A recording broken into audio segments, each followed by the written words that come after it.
In the golden countryside of post-war southern Italy, a farmer named Ciccio shares a forbidden romance with a younger woman named Bianca, the eldest daughter of the village's most powerful man. Bianca is aware that Ciccio is already married to Lucia and has a young son, but she is undeterred by the consequences, while her younger sister Maria watches from a distance, carrying the weight of secrets she never asked to bear. At home, Ciccio's mother Nanita prepares bread while Lucia pretends not to notice her husband's frequent disappearances. Suspicion grows, but no one dares to speak plainly.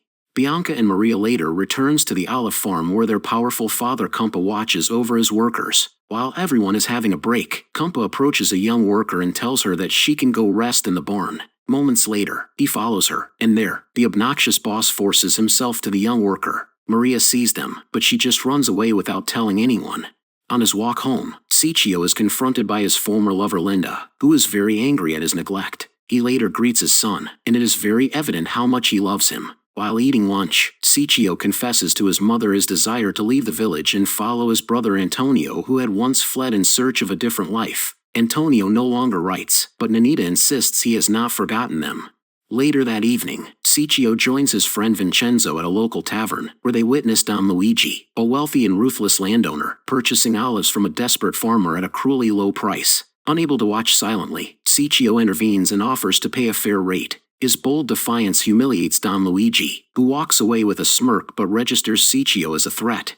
The next morning, Ciccio argues with his father about the oppression of poor farmers and the greed of those who profit from their labor. His father urges him to keep quiet, to protect himself and his family. Lucia interrupts them and asks Ciccio where was he last night. Lucia knows that he is having multiple affairs, but Ciccio does not say a word and just leaves. He goes to meet Bianca in the woods, and in their conversation, Ciccio mentions his dream of traveling, saying he does not want to die in that place. Bianca agrees and says that their first destination should be Paris. Ciccio is happy to have someone who shares the same dream as him.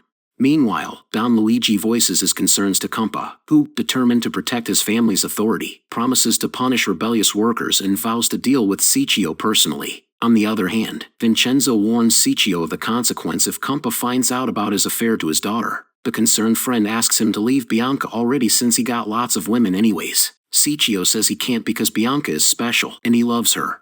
That evening, Ciccio's friends stir up a protest outside Cumpa's house. He intervenes to calm them and promises that he will talk to Cumpa himself. He enters his house, and there, Cumpa orders his daughter Bianca to give their visitor a glass of wine. He asks if Ciccio knows his daughter, but it's Bianca who immediately answers no. Cumpa then talks about the incident at the tavern. Ciccio accuses Don Luigi of exploiting the poor by buying olives at a fraction of their worth. Ciccio says he can never be bent, and he warns that if someone wages a war against him, it will be a mess. Cumpa applauds mockingly, and after shaking Ciccio's hand, the brave man leaves his house together with his friends. Soon after, Don Luigi is ambushed by two men. They beat the greedy businessman and leaves him unconscious on the roadside. Though the culprits remain unknown, suspicion immediately falls on Ciccio. That same night, he sneaks into Bianca's room and the two lovers escape to the barn. They declare their love for each other and share a passionate night together. The next morning, Bianca discreetly tells Maria what they did the whole night, and her sister calls her crazy. Maria asks when did Ciccio leave, and Bianca says she doesn't know because she left first. Behind them, Cumpa tells his son Cassimo to get some hay in the barn. Thinking that Ciccio is still there, the ladies got worried, so Maria offers to come with her brother. There, Cassimo hears a thud, so he starts poking on the stacks of hay. Maria stops him, and says that perhaps it is just an animal. When Cassimo left, Ciccio comes out of hiding, and Maria helps him escape. Bianca starts to worry that her father might already know about their affair, but Ciccio shows her a letter he made for Cumpa, requesting permission to marry her and leave the village. However, Cassimo, who witnessed their closeness, confirms his father's suspicions. Enraged, Cumpa confronts his daughters, calling Bianca a lowly woman, and Maria a liar for covering for her sister. Bianca retaliates by stripping off her clothes and daring him to enjoy the view, mocking him for his hidden abuse of young girls in their own barn.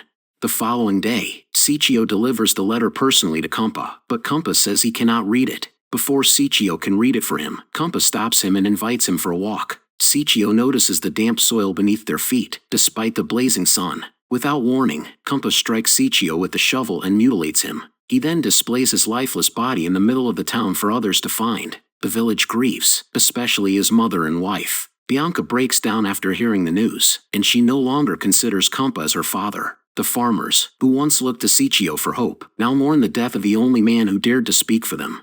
In a distant northern factory, Antonio learns of his twin brother's fate. After telling his fiancée about it, Antonio packs up his things to go home. Meanwhile, back at the village, the authorities begin arresting the revolting farmers now that Ciccio is no longer around to protect them. Antonio soon arrives home, and he comforts his grieving mother. His sister tells him who murdered Ciccio, and as he sits beside his twin's shrouded body, Antonio begins to consider his next move. Bianca leaves the house to visit Ciccio's funeral, and when Cosimo tries to stop her, Bianca angrily threatens to kill him if he comes near. At the funeral, the men are about to carry Ciccio's casket, but Lucia stops them. She orders Ciccio's other lovers to help her carry the coffin instead. As the women bring Ciccio to his final resting place, all Bianca could do is watch and weep from afar. The next day, Antonio visits the police station to ask about his brother's murder, but the sergeant says they've got no evidence that would incriminate the most powerful man in their village. As he leaves the station, an angry man starts yelling, blaming Ciccio for the imprisonment of his brother and 30 other farmers. Antonio later finds out that the man is the husband of one of Ciccio's women. Later that day, Antonio visits Compa's estate to confront the man. Upon seeing him, Cosimo rushes inside and ties up Bianca. He then confronts Antonio and tells him to leave, saying their family is not welcome there. Antonio says he's not afraid of them, claiming that the whole town knows the truth. Compa then emerges and says it's better that way, because now everyone will know what happens to those who dare mess with his family. He tells Antonio that he holds the law in his hands, and he warns him to leave now before his father loses another son. Antonio later bids farewell to his family, but as he rides the bus that evening, something inside him begins to stir, making him feel uneasy. The next day, Maria goes to the barn, and she suddenly screams. She calls her sister, and Bianca is horrified upon seeing the lifeless body of their father Compa and their brother Cosimo. However, unlike that of Ciccio, no one mourned for their death except for Bianca and Maria. Everyone in the village starts treating them harshly, with the baker refusing to sell them flour. Bianca and Maria beg the police to intervene, but the officers declare the countryside outside their authority. Left with no choice, Bianca seeks help from Don Luigi. She tells him how they have a huge land, but no one wants to work for them anymore. Don Luigi offers help only if she submits to him, but she refuses and walks away. Meanwhile, Antonio attempts to resume his life in the factory, but he is still haunted by grief. Though his fiancée shows him a new apartment gifted by her father, Antonio remains cold and distant. When his boss and father of his fiancée suggests that he take a break, Antonio instead demands more work, hiding his emptiness in long hours. That night, he writes a letter to his fiancée, telling her that he can no longer go on with the wedding. He goes back to the village and surprises his mother. He then goes to Compa's house where he asks Maria about Bianca's whereabouts. While waiting, he notices a photograph of a familiar woman. Maria explains that it is her mother who died young. Confused, Antonio immediately leaves and confronts his father. That is when his father finally reveals the truth, that he had once an affair with Compa's wife, and the child born from that affair is Maria, which meant that Maria is Antonio's half-sister. Meanwhile, Bianca finds a letter from Antonio, and it reads that he has something important to tell her. She rushes to the village square, where she sees a man with the same face she once loved. She asks him about the letter, and he gently whispers that he will marry her now. At his words, she closes her eyes, and in her mind, she stands in the red dress Ciccio once dreamed of seeing her in. Antonio's father takes her hand, and the whole family walks toward the church. But just before stepping inside, Antonio looks back, leaving us to wonder, is he really Antonio, or did he switch places with Ciccio before it all ended? Did you like our movie recap? Please don't forget to like and subscribe to our channel. To be updated for new movie recaps, hit the notification bell.